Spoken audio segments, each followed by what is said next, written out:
not really to keep us cool, but to keep mosquitoes off of us. Mosquitoes don't like moving air, and so it was important to keep the air moving around us. And that's basically the setup, and of course the logging computers. How hot was it? Very. Humidity, it wasn't a major problem. It did get a little warm while we were there, 100 degrees. And hotter in the shack, of course.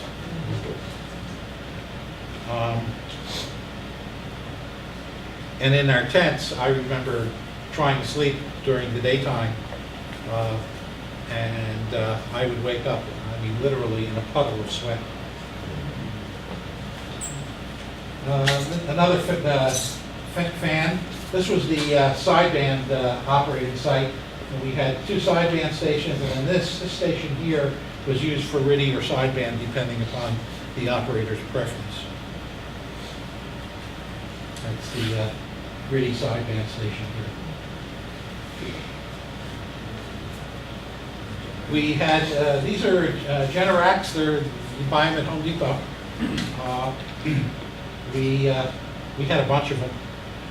We didn't have any problems with any of the generators. You can see we did try to protect them from rain, which we had almost daily.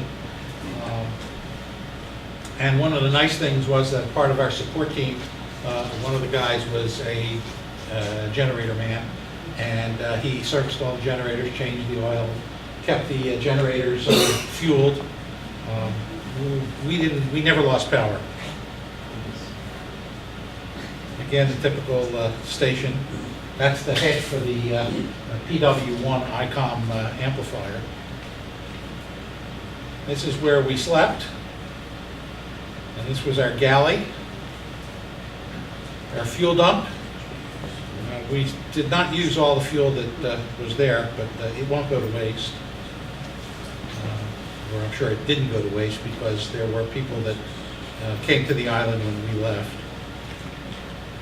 This is the way we do our wash. 5-gallon bucket, throw some soap in there. Now, you know you can't wash your clothes in salt water. So it doesn't work.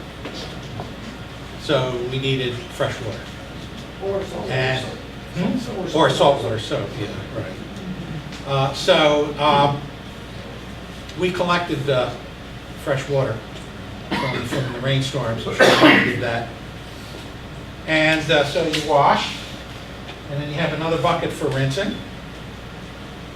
And then you hang everything up on the line. How long were you there? Almost 2 weeks. Just enough to work up a sweat. Just long enough to need to do laundry. Yeah. This was our loo, and they were flushing toilets, flush with salt water, not fresh water. So these were filled up and on a daily basis, and it was a challenge to keep the toilets working. But again, we didn't have to deal with that. David Jennings and his crew dealt with that. And then over here was our shower area behind these palm fronds and the tarp. But the mosquitoes would kind of get you in both of those areas there. They can. So this is our shower. This is a 50-gallon tub of fresh water. You can see floating in here is a little plastic bowl. And so you dip the bowl in the water and pour it over you and get yourself wet, and then you soap up. And then you dip the bowl in the water and pour it over you and get all the soap off of you. And then you towel off and you're good to go.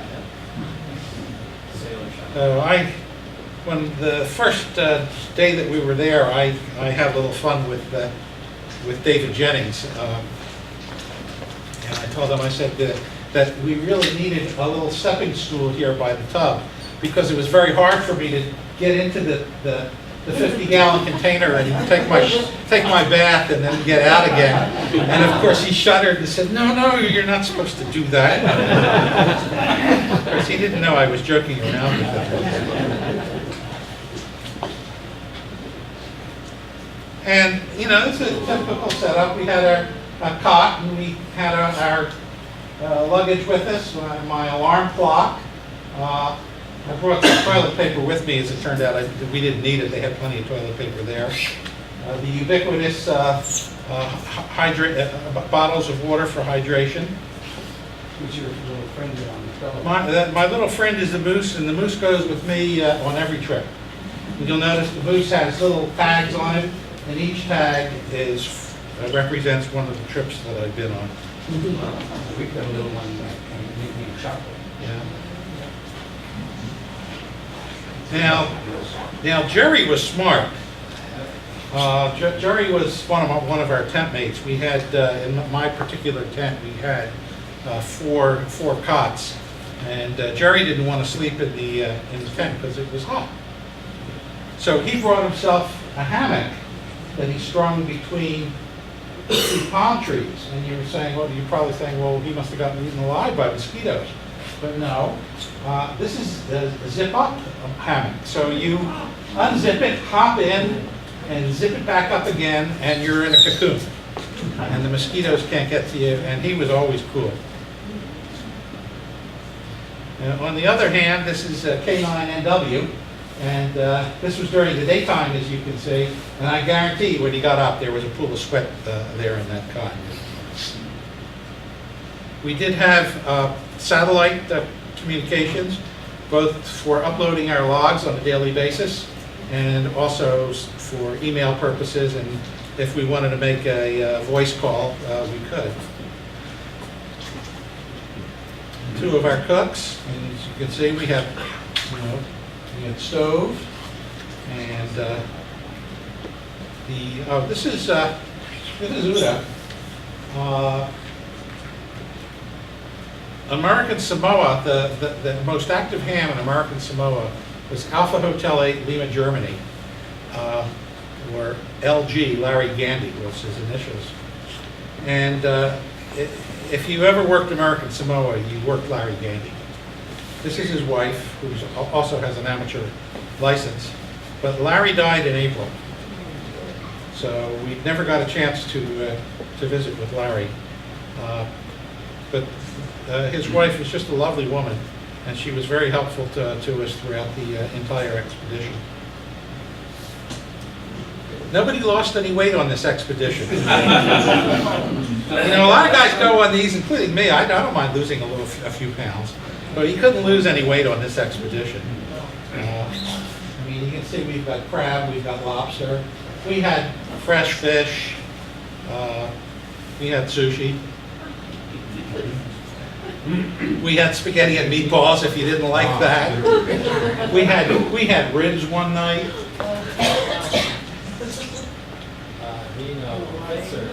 We had a little bit of wine if you wanted it. There was lots of beer.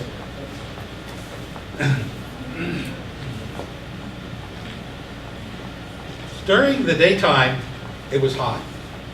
If you weren't operating, it could get a little bit boring after you had explored the island. I mean, it didn't take more than maybe an hour and a half, 2 hours to walk around the entire island if you wanted to do that. So we all kind of sat around and talked a bit.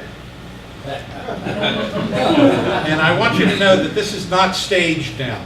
And that's me, and I'm just a little bit tired, so I figure, well, I'm going to put my head down. You can see Tom's thinking about it. He didn't think long. Crane is starting to look a little peaked here. This is not staged. Somebody with a camera just came along. It's Little time-lapse photography. yeah. Now, you might say, well, what's the matter with you guys? You're a bunch of wusses. Well, we had 18 operators.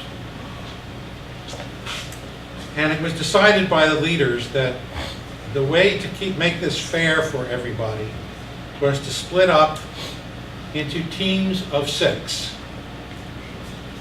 So we have a team of 6, 3 go to the CW site, 3 go to the sideband site. And you work for 3 hours. And then you get 6 hours off. You're going to do this around the clock. Well, they didn't ask me, because I would have told them that's insane, because everybody's going to be sleep deprived after about 4 days. But they didn't ask me, and I kept my mouth shut. And that's why we were like this. Everybody was sleep deprived by the end of this trip. What do you normally do? Like longer, Well, 6 to 8 hours? yeah, it depends So you on get chunks how of big your sleep? team is, right. But usually, for example, in the evening, whoever's got 160 meters, for example, they're going to pull a double shift, or maybe even a triple shift. But the band's not going to be open for all of the time on their shift. Likewise, on 20 meters, you might have a double shift, but 20 meters might close. During the daytime, if you're on HF, the bands die between around 11:30, 12 o'clock in the around noontime or so, and then don't start coming back until around 4 in the afternoon. I don't know. What did you notice when you were in? Open all the time when you're in. Yeah. Well, you're probably a little further south than we were too. We were pretty close to the equator. 20 degrees. Oh, Yeah. Yeah, we were around 9 degrees. So, so the bands. I mean, it's not dead, but there's not a whole lot of activity compared to in the early morning, evening, or late at night. So we kept ourselves busy playing checkers here. This is W6KK for those of you who might know Charlie. Yes, he used to be QQ, but now he's KK. And you can see we're playing checkers up. The white checkers are bottle caps, and the black checkers are pieces of coral. So that's how we play checkers. And some of the guys really got bored, so they decided to have crab races. There were a lot of hermit crabs around, so we collected a few hermit crabs and put them in the center of the ring, and then lifted up the container, and everybody had a bet on which crab was going to make it to the edge of the ring first. You can tell we were really bored. This is Tim. He was our generator guy. Okay, so this is how we collected the fresh water. This is our galley, and we've got tarps here.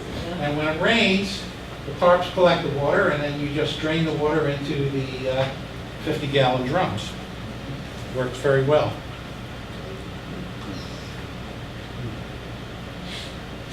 We had one of the guys on our team was not particularly sophisticated, and we were sitting. I was sitting here with him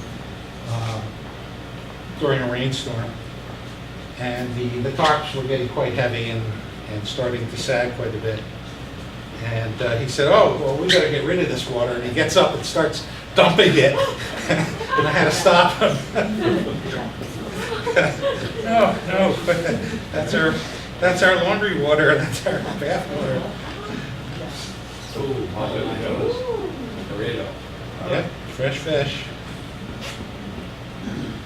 And we hung our flags, U.S., Sweden, Singapore, Germany.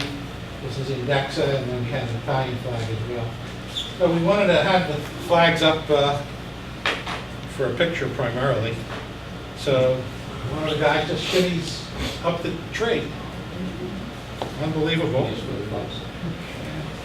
Put the towel between his legs, and he just climbed up. You didn't do that, right? And he hung our antennas too.